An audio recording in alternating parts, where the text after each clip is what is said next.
नमस्कार, जय श्री कृष्णा। स्वागत करता हूं मैं आपका अपने चैनल कुंडली शास्त्र में। मैं हूं एस्ट्रोलॉजर रतन सिंह। कर्क राशि, कर्क लग्न दोनों के लिए ही आने वाला जो सप्ताह है बड़ा ही रोचक होने वाला है। जी हाँ, रोचक होने वाला है क्योंकि स्थितियां कुछ ऐसी बन रही हैं। आपने कहीं पे देखा भी होगा, सुना भी होगा कि गुरु जो है वो अस्त हो रहे हैं आप लोगों के लिए। आपकी राशि में ही ये उच्च अवस्था के अंदर चल रहे हैं और इतना शुभ ग्रह जब अस्त हो जाए तो फिर चिंता होना स्वाभाविक है, लेकिन इसका निदान है, हाथ की हाथी हो गया है। देखिए क्या परिवर्तन है। सबसे पहले तो सूर्य नारायण भगवान ही आप लोगों के लिए जो है प्रकाश लेकर आ रहे हैं, उज्ज्वलता लेकर के आ रहे हैं।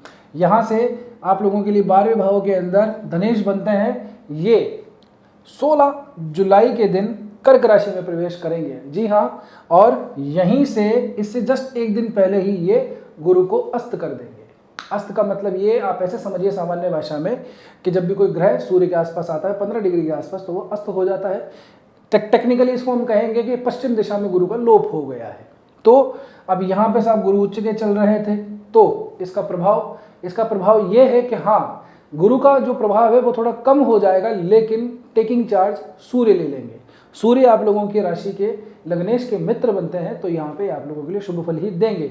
शुक्र के खुद के पॉइंट ऑफ व्यू से, क्षमा कीजिएगा, सूर्य के पॉइंट ऑफ व्यू से जल तत्व की राशि अग्नि तत्व का ग्रह है, तो इतना ज़्यादा यहाँ पे प्रसन्न तो नहीं रहता, लेकिन मित्र की राशि है इसलिए हम इसको ठीक ही कहेंगे। क्या होगा, आपके अंदर जोश, आपके अंदर उन्माद, जी हाँ, दोनों साथ साथ आएंगे। थोड़ा एरोगेंस भी आ सकता है, गुस्सा, क्रोध, इसमें थोड़ी सी वृद्धि हो सकती है, लेकिन आपके अंदर पर्सनालिटी के अंदर काफ़ी अच्छा खासा कॉन्फिडेंस जो है बहुत ज़्यादा बिल्डअप होगा। साथ ही के अंदर जो लोग राजनीति के अंदर हैं, जो लोग मैनेजमेंट में हैं, जो लोग सीनियर अथॉरिटी में हैं, जो लोग सीनियर ब्यूरोक्रेट्स हैं, उन लोगों के लिए विशेषतः सूर्य का ये जो गोचर है शुभदायी रहेगा।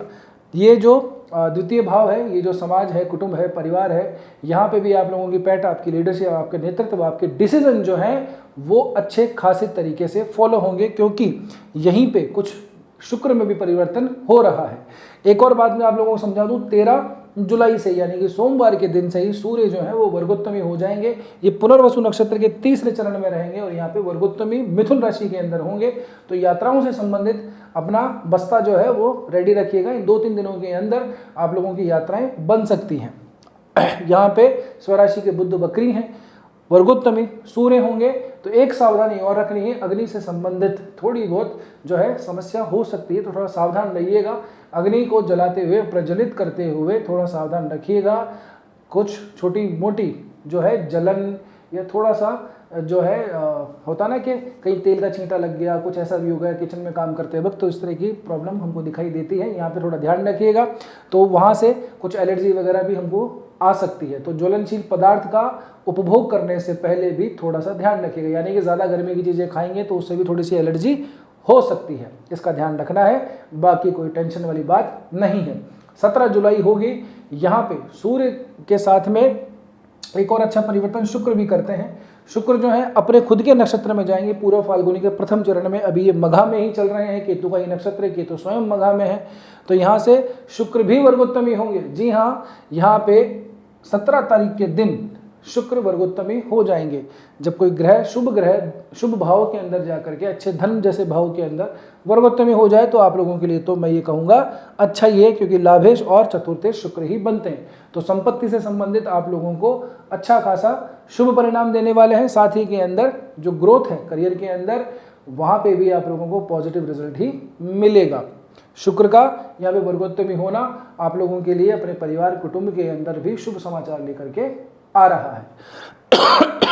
करियर के पॉइंट ऑफ व्यू से मैं अगर मैं बात करूं तो बहुत अभी तो उत्तम बढ़िया ही समय चल रहा है, क्योंकि 10th लॉर्ड 11th में जाकर के बैठा है, बढ़िया ही है। क्योंकि कर्मेश जाकर के जब लाभ भाव में बैठ जाए तो करियर में ग्रोथ करवाता है। मंगल जब से यहाँ पे आए हैं, करियर के अंदर कुछ अपॉर्चुनिटी तो जरूर आई होगी। जिन लोगों का अब तक ऐसा है कि साहब हमारे साथ तो कुछ नहीं हुआ, तो बस ठीक है, सूर्य यहाँ पे आ गए हैं, आप लोगों का काम ज़रूर से बन जाएगा। कुछ ग्रोथ करनी है, स्विच करनी है, आगे बढ़ना है, तो ये समय मंगल के पॉइंट ऑफ व्यू से ठीक है। जिस भी ग्रह से संबंधित दशा अंतरदशा आपकी पत्रिका में चल रही है उसको उठा लीजिए, उससे संबंधित गोचर लगा लीजिए, परिणाम आपको मिल जाएगा। रही बात उपाय की, कुछ समस्याओं की, तो व्यक्तिगत पत्रिका देखने के बाद ही हमें समझ में आता है कि हाँ, आपके लिए इंडिविजुअल, आपके लिए क्या उपाय करने चाहिए, किस समस्या का किस प्रकार से निदान होगा। बहरहाल आगे बढ़ते हैं। तो थोड़ा सा मैं आप लोगों को बात बता दूं भाग्य के हिसाब से, क्योंकि ये जो राशि है ये स्वयं इनके गुरु की ही पड़ती है, गुरु यहाँ से दृष्टि भी डालते ही हैं। तो गुरु की पॉइंट ऑफ व्यू से देखा जाए तो भाग्य में थोड़ी सी कमी दिखाई देती है। शनि यहाँ पे ऑलरेडी बैठे हुए हैं, तो थोड़ी बहुत तो हमें समस्या दिखाई देती है, लेकिन चिंता की बात नहीं है। अभी 28 दिन के बाद में गुरु वापस से उदय हो जाएंगे, पश्चिम दिशा से निकल आएंगे, तो आप लोगों के लिए फिर से समय अच्छा हो जाएगा। थोड़ी बहुत काम अटके रुके, ज़्यादा टेंशन की बात नहीं है, छोटा बहुत थोड़ी बहुत अवधि है, ये निकल जाएगी। सूर्य अभी तक पूरे 1 महीने यहीं पर रहेंगे, ये शुभ समाचार है। तो आपका जो कॉन्फिडेंस है, कुछ जो लोग डल फील करते हैं, है ना, अपने आप को ठीक से एक्सप्लोर नहीं कर पाते, बात नहीं कर पाते, कम्युनिकेशन ठीक से नहीं कर पाते, उन लोगों के लिए काफ़ी कुछ अच्छा समय रहेगा। ठीक है, अथॉरिटी एंजॉय करने का ऐसे समय पे आदमी को बहुत अच्छा खासा अवसर प्राप्त होता है।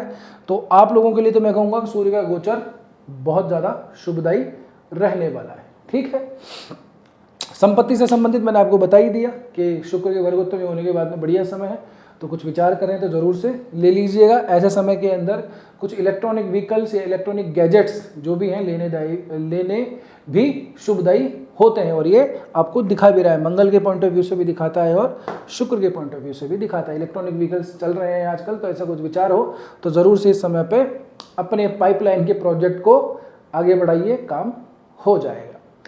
देखिए, यहाँ तक पहुँचे हो तो मैं उम्मीद कर रहा हूँ कि वीडियो ठीक ही लगा होगा। वीडियो अगर ठीक लगा है तो लाइक भी कर दिया होगा। रिक्वेस्ट मेरी हमेशा की जैसे वही है कि जितना हो सके वीडियो को हाइप कर दीजिए, और नए हो तो सब्सक्राइब चैनल को ज़रूर से कर दीजिए। आपने पिछली वीडियो के ऊपर जितना भी स्नेह दिखाया उसके लिए कोटि कोटि धन्यवाद, कोटि कोटि आप लोगों को नमन। बस ऐसे ही और हमारा मनोबल बढ़ाते रहिए, आप लोगों की जय जयकार हो। मिलते हैं अगले वीडियो में, तब तक के लिए स्वस्थ रहिए, मस्त रहिए, अपना और अपना का ध्यान रखिए। जय श्री कृष्णा, जय श्री राम, हर हर महादेव, जय गौरी शंकर।